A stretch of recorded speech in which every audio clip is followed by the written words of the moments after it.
प्यारे बच्चों, आज 30/5/2020 दिन शनिवार को सामाजिक विज्ञान के समकालीन भारत सेकेंड यानी भूगोल को हम लोग पढ़ने जा रहे हैं। आज हम लोग भू संसाधन यानी मृदा संसाधन के बारे में हम लोग पढ़ेंगे। आइए देखते हैं मृदा संसाधन। मिट्टी अथवा मृदा सबसे महत्वपूर्ण नवीकरण योग्य प्राकृतिक संसाधन है। यह पौधों के विकास का माध्यम है जो पृथ्वी पर विभिन्न प्रकार के जीवों का पोषण करती है। मृदा एक जीवंत तंत्र है। कुछ सेंटीमीटर गहरी मृदा बनने में लाखों वर्ष लग जाते हैं। मृदा बनने की प्रक्रिया में उच्चावच का मतलब भूमि के गहराई ऊंचाई से मतलब है।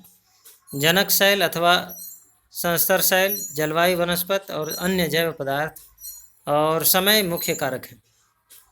प्रकृति के अनेकों तत्व जैसे तापमान परिवर्तन, बहते जल की क्रिया, पवन, हिमनदी बर्फ की नदी और अपघटन क्रियाएं आदि मृदा बनने की प्रक्रिया में योगदान देती हैं।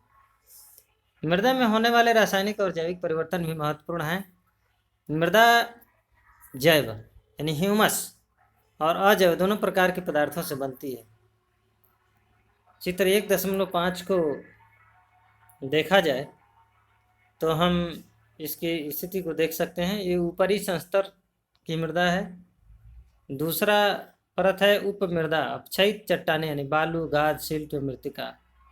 उसके बाद अधः स्तरीय अपक्षयित आधारित चट्टानें हैं। उसके बाद अपक्षय रहित आधारित चट्टानें हैं। ये मृदा परिच्छेदिका है। मृदा बनने की प्रक्रिया को निर्धारित करने वाले तत्वों, उनके रंग, गहराई, गठन, आयु और रासायनिक और भौतिक गुणों के आधार पर भारत की मृदाओं के निम्नलिखित प्रकार हैं। अब ये देखते हैं मृदाओं की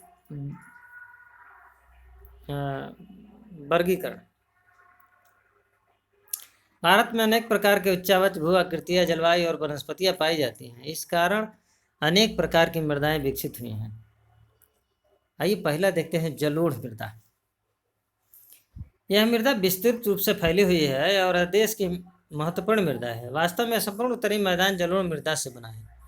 यह मृदाएं हिमालय की 3 महत्वपूर्ण नदी तंत्रों सिंधु, गंगा और ब्रह्मपुत्र नदियों द्वारा लाए गए निक्षेप से बनी है। कक्षा 9 में हम लोग सिंधु नदी तंत्र, गंगा नदी तंत्र और ब्रह्मपुत्र नदी तंत्र पढ़ चुके हैं। इन्हें नदियों द्वारा लाए गए निक्षेपों से बनती है। एक सकरे गलियारे के रूप में ये मृदाएं राजस्थान और गुजरात तक फैली हैं। पूर्वी तटीय मैदान विशेषकर महानदी, गोदावरी, कृष्णा और कावेरी नदियों के डेल्टे भी जलोढ़ मृदा से बने हैं। ये सारी चीज़ें याद रखने जोगी है। चित्र 1.6 में जलोढ़ मृदा आप देख सकते हैं।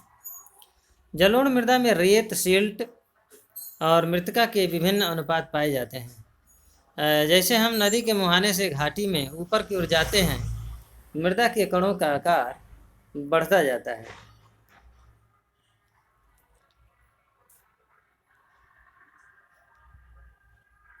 आप मृदा की मुख्य प्रकार भारत के नक्शे में भी देख सकते हैं। सबसे ऊपर पर्वत और वन हैं। उसके बाद आप जलोढ़ मिट्टी देख रहे हैं। उसके बाद लाल और पीली मिट्टी है। उसके बाद काली मिट्टी है मध्य में। उसके बाद लेटराइट है, काली मिट्टी के आसपास है और नीचे भी है। और शुष्क मिट्टी है जो पीले रंग से दिखाया गया है।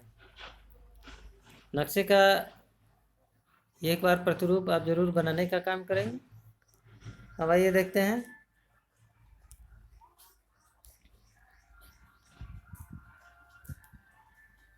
नदी घाटी के ऊपरी भाग में जैसे ढाल, भंग के समीप मोटे कण वाली मृदाएं पाई जाती हैं। ऐसी मृदाएं पर्वतों की तलहटी पर बने मैदानों जैसे द्वार, चो क्षेत्र और तराई में आमतौर पर पाई जाती हैं।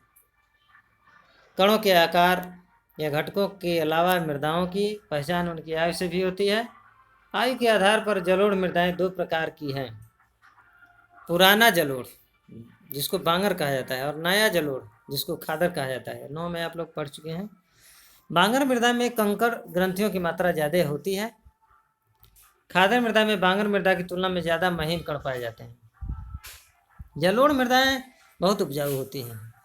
अधिकतर जलोढ़ मृदाएं पोटास, फास्फोरस और चूना युक्त होती हैं, जो इनको गन्ने, चावल, गेहूं और अन्य अनाजों और दलहन फसलों की खेती के लिए उपयुक्त बनाती हैं। अधिक उपजाऊपन के कारण जलोढ़ मृदा वाले क्षेत्रों में गहन कृषि की जाती है और यहाँ जनसंख्या घनत्व भी अधिक है। सूखे क्षेत्रों की मृदाएं अधिक क्षारीय होती हैं। इन मृदाओं का सही उपचार और सिंचाई करके इनकी पैदावार बढ़ाई जा सकती है।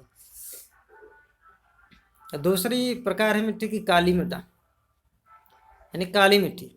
मृदाओं का रंग काला है और इन्हें रेगर मृदाएं भी कहा जाता है। काली मृदा कपास की खेती के लिए उचित समझी जाती है और काली कपास मृदा के नाम से भी जाना जाता है। यह माना जाता है कि जलवायु और जनक शैलों की ने काली मृदा के बनने में महत्वपूर्ण योगदान दिया है। इस प्रकार की मृदाएं दक्कन पठार यानी बेसाल्ट क्षेत्र के उत्तर पश्चिमी भाग में पाई जाती हैं। चित्र 1.7 से आप काली मिट्टी को देख सकते हैं। इसमें दरारें आ जाती हैं और जुताई वाला क्षेत्र इसलिए इसे कहा जाता है। जनक शैलों से बनी होती हैं।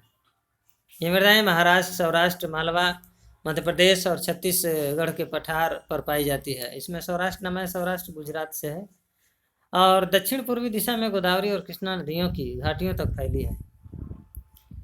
काली मृदा बहुत महीन कणों अर्थात मृतिका से बनी है। इसकी नमी धारण करने की क्षमता बहुत होती है।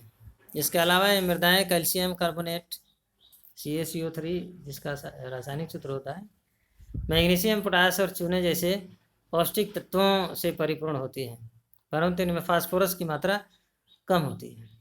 गर्म और शुष्क मौसम में इन मृदाओं में गहरी दरारें पड़ जाती हैं, जिससे इनमें अच्छी तरह वायु मिश्रण हो जाता है। गीली होने पर ये मृदाएं चिपचिपी हो जाती हैं और इनको जोतना मुश्किल होता है। इसलिए इनकी जुताई मानसून प्रारंभ होने की पहली बौछार से ही शुरू कर दी जाती है। अब देखते हैं लाल और पीली मृदा। लाल मृदा दक्कन पठार के पूर्वी और दक्षिणी हिस्सों में रवेदार आग्नेय चट्टानों पर कम वर्षा वाले भागों में विकसित हुई है। लाल और पीली मृदाएं उड़ीसा, छत्तीसगढ़, मध्य गंगा मैदान के दक्षिणी छोर पर और पश्चिमी घाट में पहाड़ी पद पर पाई जाती है। इन मृदाओं का लाल रंग रवेदार आग्नेय और रूपांतरित चट्टानों में लौह धातु के प्रसार के कारण होता है। आप सहल पढ़े होंगे, उसी का प्रकार है आग्नेय और रूपांतरित। इनका पीला रंग इनमें जलयोजन के कारण होता है। और अगला देखिए, लेटराइट मृदा है। लेटराइट शब्द ग्रीक भाषा के शब्द लेटर से लिया गया है, जिसका अर्थ है ईंट। लेटराइट मृदा का निर्माण उष्णकटिबंधीय तथा उपोष्णकटिबंधीय जलवायु क्षेत्रों में आर्द्र तथा शुष्क ऋतुओं के एक के बाद एक आने के कारण होता है। यह भारी वर्षा से अत्यधिक निक्षालन का परिणाम होता है। लेटराइट मृदा अधिकतर गहरी तथा अम्लीय है, जिसका pH मान 6.0 होती है। इसमें सामान्यतः पौधों के पोषक तत्वों की कमी होती है। यह अधिकतर दक्षिणी राज्यों, महाराष्ट्र के पश्चिमी घाट क्षेत्रों, उड़ीसा, पश्चिम बंगाल के कुछ भागों तथा उत्तर पूर्वी प्रदेशों में पाई जाती है, जहाँ इस मिट्टी में पर्णपाती और सदाबहार वन मिलते हैं। वहाँ इसमें ह्यूमस पर्याप्त रूप में पाया जाता है। आज बस इतना है। इसे निश्चित रूप से आप दोहराएंगे। इस पर आने वाले प्रश्न कल के भाग में ज़रूर पूछा जाएगा। धन्यवाद।